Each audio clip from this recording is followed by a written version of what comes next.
CPIM-ന്റെ ആഭിമുഖ്യത്തിൽ കണ്ണൂരിൽ യോഗ പ്രദർശനം സംഘടിപ്പിച്ചു. ആയോധന കലകളെ ജനകീയമാക്കുന്നതിന്റെ ഭാഗമായി നടത്തിയ പരിപാടിയിൽ 1200ഓളം പേർ പങ്കെടുത്തു. CPIM PB അംഗങ്ങളായ പിണറായി വിജയനും കോടിയേരി ബാലകൃഷ്ണനും യോഗ പ്രദർശനം വീക്ഷിക്കാനെത്തി.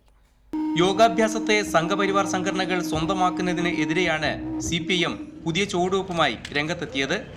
മാർഷൽ ആർട്സിന്റെ കീഴിൽ മാസങ്ങൾക്ക് മുമ്പ് കണ്ണൂരിൽ പരിശീലനം ആരംഭിച്ച യോഗ ക്ലാസ് സംസ്ഥാന തലത്തിലേക്ക് വ്യാപിപ്പിച്ചതിന്റെ ഭാഗമായാണ് പ്രദർശനം സംഘടിപ്പിച്ചത്.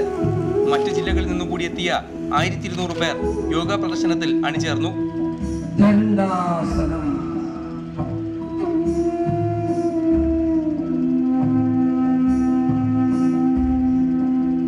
ശശാങ്കാസനം,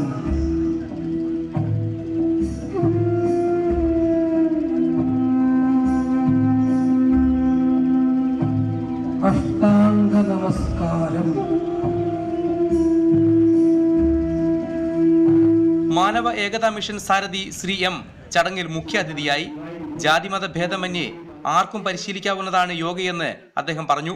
ഇത് എല്ലാവർക്കും ചെയ്യാവുന്നതാണ്. ഇതിന് ഞാൻ എൻ്റെ പേര് എന്തായാലും ചെയ്യാം, എൻ്റെ റിലിജൻ മതം എന്തായാലും ചെയ്യാം, എൻ്റെ ജാതി എന്താ, ഇതിൽ അങ്ങനെ ഒന്നുമില്ല. കണ്ണൂർ സ്റ്റേഡിയത്തിൽ നടന്ന പ്രദർശനം വീക്ഷിക്കാൻ CPM PB അംഗങ്ങളായ പിണറായി വിജയൻ, കോടിയേരി ബാലകൃഷ്ണൻ തുടങ്ങി നിരവധി പേർ എത്തി. ശ്രീകൃഷ്ണ ജയന്തി ദിനത്തിൽ ബാലസംഘത്തെ അണിനിരത്തിയും ശബരിമല യാത്രികർക്ക് സ്വാതന്ത്ര്യമേകിയും മുന്നേറുന്ന CPM യോഗയിലൂടെ മറ്റൊരു തലത്തിലേക്ക് കൂടി പ്രവർത്തനം വ്യാപിപ്പിച്ചിരിക്കുകയാണ്. റിപ്പോർട്ടർ, കണ്ണൂർ.